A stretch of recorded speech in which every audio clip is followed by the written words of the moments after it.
بسم الله الرحمن الرحيم السلام عليك يا أبا عبد الله السلام عليك يا ابن رسول الله. یہ میرے مبلغین نوٹ کر لیں، جب خلفاء راشدین کا نام لے نا تو یہ کوشش فرمایا کریں ابو بکر صدیق رضی اللہ عنہ کا تذکرہ کرنا ہے تو یوں بولا کریں، اسلام کے پہلے خلیفہ حضرت ابو بکر صدیق رضی اللہ عنہ، اسلام کے دوسرے خلیفہ حضرت عمر فاروق اعظم رضی اللہ عنہ، اسلام کے تیسرے خلیفہ حضرت عثمان غنی رضی اللہ عنہ، اور اسلام کے چوتھے خلیفہ حضرت مولا علی رضی اللہ عنہ.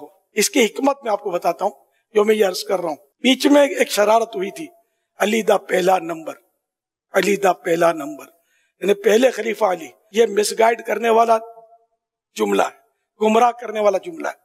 تو جس طرح ہم نے ہر صحابی نبی جنتی کا نعرہ لگایا تاکہ صحابہ اکرام کی عظمت بچے بچے کے دل میں بیٹھ جائے، تو ہم نے مطلب یہ کبھی یہ شروع کرنا ہے. میں تو کوشش کر رہا ہوں، کبھی سے تحریر میں بھی اب کوشش کرتا ہوں لانے کی. جب لکھتا ہوں حضرت علی کا آخری، یہ تو توہین ہو گئی، تو ہمارے پیارے نبی جو تو آخری نبی ہیں صلی اللہ علیہ وسلم، کیا توہین ہو گئی اس سے؟ نعوذ باللہ. سب سے آخر میں آپ نے اعلان نبوت فرمایا، اگرچہ شروع سے ہی نبی ہے. تو یہ مطلب اپنا ایمان مضبوط رکھیں. حدیثوں سے اس کے دلائل موجود ہیں کہ یہ مطلب چاروں کے جو نمبر اہل سنت کے نزدیک ہے وہ برحق ہے. ہر صحابی نبی جنتی جنتی، سب صحابیات بھی جنتی جنتی، 11 نبی جنتی جنتی، حضرت صدیق بھی جنتی جنتی، حضرت فاروق بھی جنتی جنتی، عثمان غنی جنتی جنتی، فاطمہ اور علی جنتی جنتی، فاطمہ اور علی جنتی جنتی، حسن بھی حسین بھی جنتی جنتی، والدین نبی جنتی جنتی، ہر زوجہ نبی جنتی جنتی، ہر صحابی نبی جنتی جنتی، جنتی جنتی جنتی جنتی.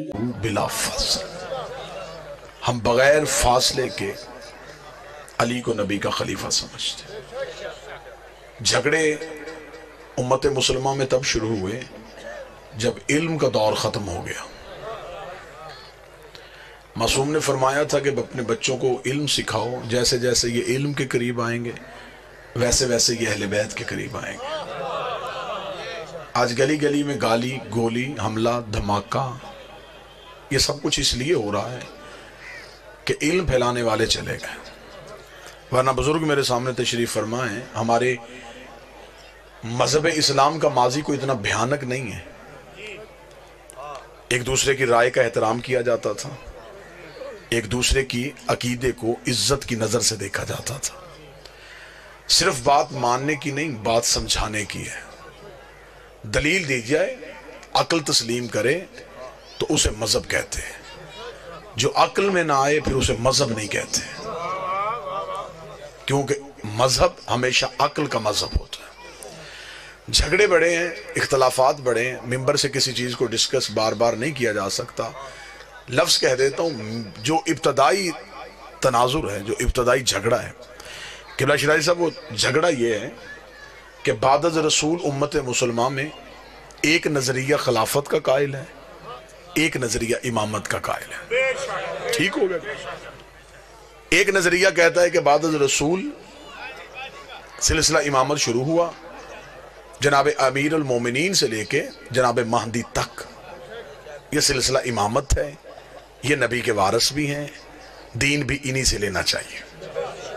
آپ میری تائید فرمائیں گے میں جو کہہ رہا ہوں وہ آپ نے پہلے سنا ہوا اور یقیناً ایسا ہی ہے.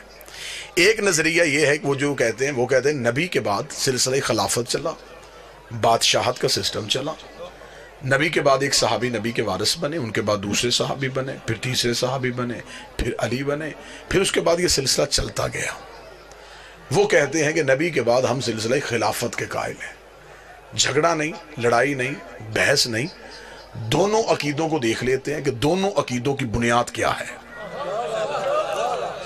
آپ میرے سامنے شیعہ سنی بن کے نہ بیٹھیے گا، آپ میرے سامنے جج بن کے بیٹھ جائیے گا، میں دونوں عقیدوں کی وکالت کر لیتا ہوں، آپ فیصلہ کر لیجئے گا. پہلا عقیدہ یہ ہے کہ ہم نے خلافت والوں سے پوچھا کہ آپ ہمیں بتائیں کہ آپ نے نبی کے بعد ایک صحابی کو خلیفہ مانا، آپ کے پاس دلیل کیا ہے؟ میں دلیل سے ماننا ہے نا، آپ ہمیں دلیل دے دیں۔ انہوں نے کہا دلیل ہمارے پاس یہ ہے کہ نبی جاتے ہوئے کسی کا اعلان نہیں کر کے گئے تھے، نبی کسی کو نومینیٹ، کسی کو نامزد نہیں کر کے گئے تھے۔ بعد از رسول مسلمان پریشان ہو گئے کہ اتنا بڑا دین ہے بغیر وارث کے کیسے چلے گا، لہٰذا مہاجرین اور انصار مدینہ کے باہر ایک جگہ سقیفہ بنی سعدہ میں اکٹھے ہو گئے۔ وہاں پہ انہوں نے آپس میں مل کے مشورہ کیا کہ اب نبی کا وارث کسے بنائیں۔ مہاجرین کہتے تھے کہ نبی کا وارث ہم میں سے ہوگا، کیونکہ ہم نے نبی کے ساتھ ہجرت کی، ہم نے قربانیاں دی ہیں، ہم نے گھر بار چھوڑے۔ انصار کہتے تھے تم نے گھر چھوڑے، ہم نے گھر دیے، تم نے کاروبار چھوڑے، ہم نے حصہ داری دی ہے، لہٰذا نبی کے بعد زیادہ حق ہمارا بنتا ہے۔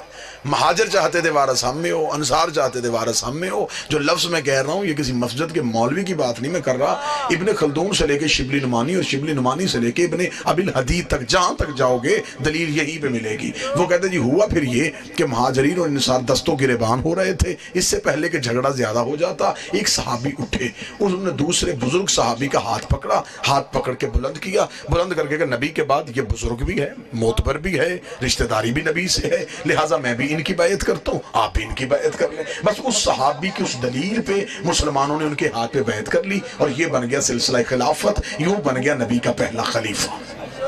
ٹھیک ہو گیا۔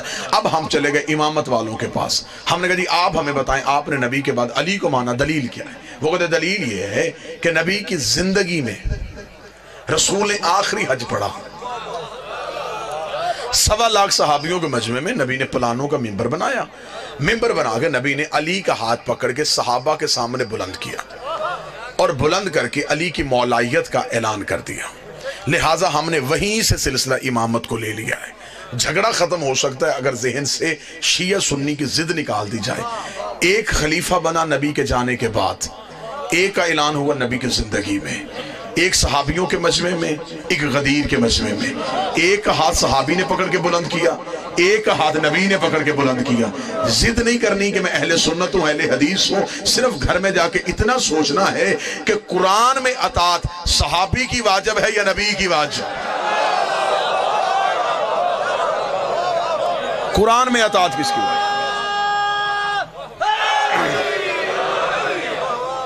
قرآن میں کس کی اطاعت واجب؟ اگر تو قرآن میں اطاعت ہے نبی کی واجب، تو پھر جس کا ہاتھ نبی نے بلند کیا، دیکھیے بالکل میں وسوع کے ساتھ جملہ کہہ رہا ہوں، صحابی کی عزت کا حکم ہے، اطاعت کا نہیں، کیونکہ اطاعت ہوتی ہے صرف معصوم کی۔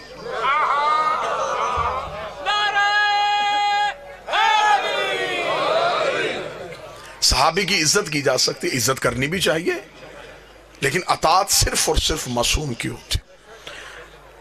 اب اطاعت معصوم ہمیں غدیر سے نظر آ رہی ہے۔ پھر دوسرا دیکھیے المیہ کیا ہوا کہ خلافت والوں کے ہاں ہر خلیفہ کے جانے کے بعد اصول بدلا۔